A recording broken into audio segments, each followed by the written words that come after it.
So I thought it was high time I dig my own clay in my backyard.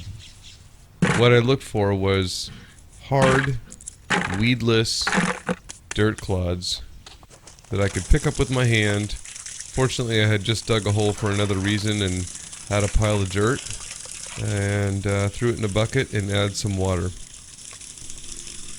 I'm not convinced you need a special type of clay, or rather a special type of soil, to get clay from your backyard. How I'm doing it, you should be able to get some sort of clay, regardless of how much is actually in your soil. So you see here I break up the clods of dirt and I let them sit, and my dog inspects. And I come back, making sure that it's all broken up.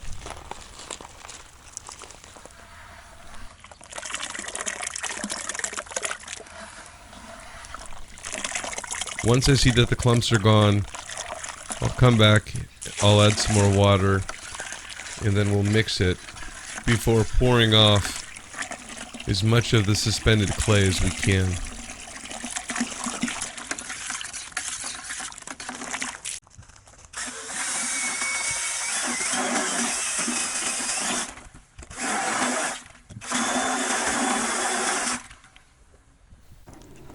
So once I've completely agitated the mix, I set up a second clean bucket with a colander, and I pour off as much of the suspension as I can, leaving behind the larger rocks and sand at the bottom of the first bucket. So I've left this bucket sit for a day and a half, and it's starting to clarify already. You'll see here I pour off as much as I can. Most of the clay is stuck on the bottom of the bucket, and it doesn't really matter if you leave some of the water in. You can see at this point that the clay that is remaining is quite fine and smooth.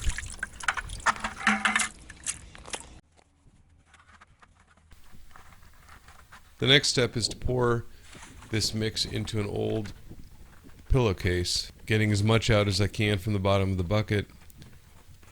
And this is where this clay will spend the next few days, realistically a couple weeks, sitting around, sometimes drying in the sun, sometimes I'll put it in a wet box, but after a couple days it's condensed down to a fairly manageable damp lump.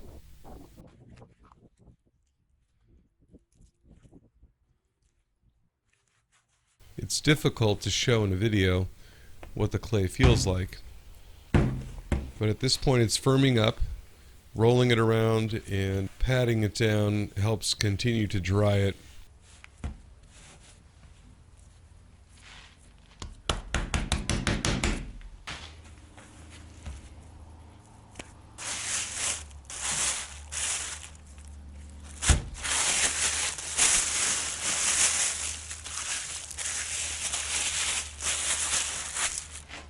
So I'm going to try throwing this clay in two different ways. The first is simply by itself. So this is 100% backyard clay.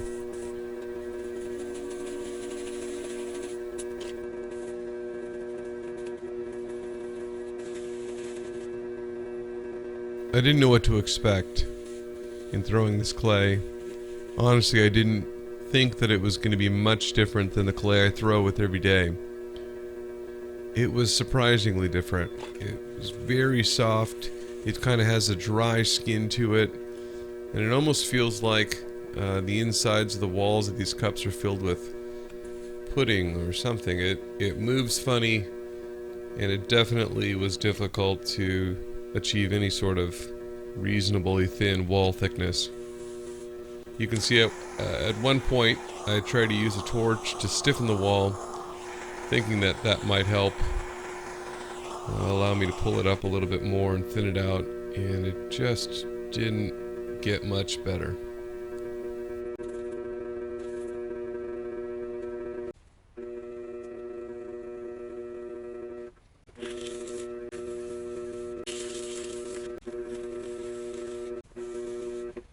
The second way I wanted to use this clay was marbling it with my regular white studio clay B mix. So you see I do that, and then we take it to the wheel.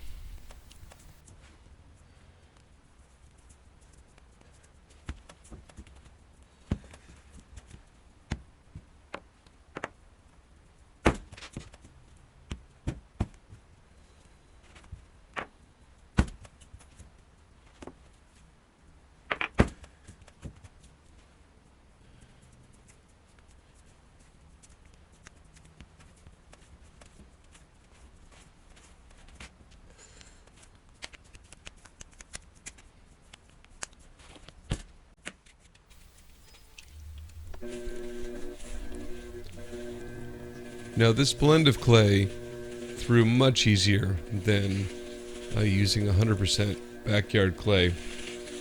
It seemed to be a little bit more stiff and a little less, oh, I don't know, jiggly.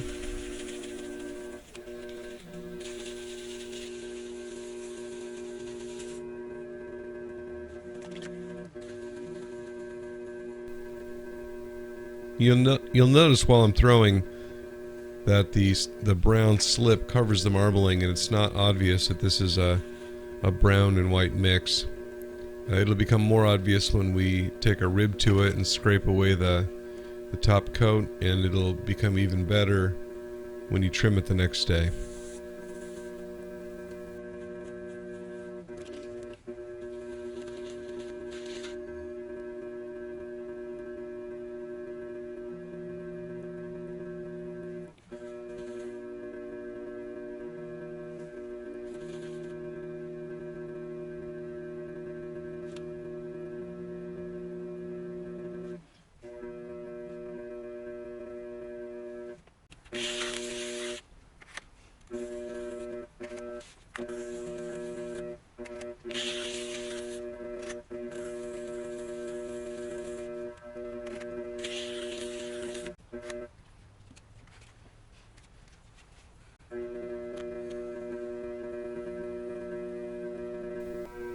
So here it is, fresh off the wheel, after taking a metal rib to it. And here are the two pieces a few days later after they've gone through their bisque.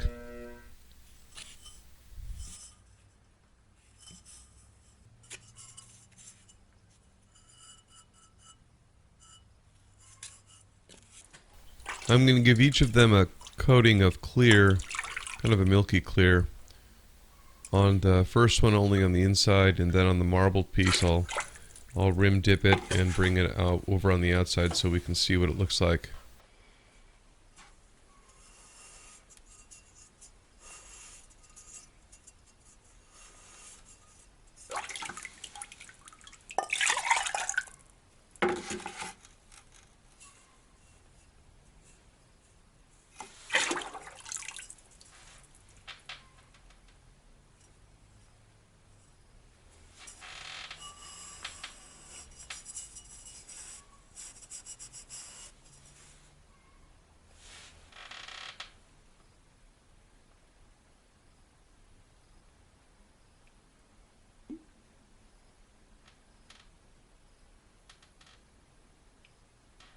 And here they are done.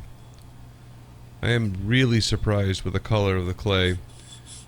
I'm noticing on the inside, you might not be able to see it on the camera, but there is some crazing, which means the fitment between that clay and my normal glaze is not perfect. But this marbling looked great. I'm definitely going to do this again. I did have a crack on the bottom. I'm not sure what that was from. But overall, they hold water, they look good. I think that's a success.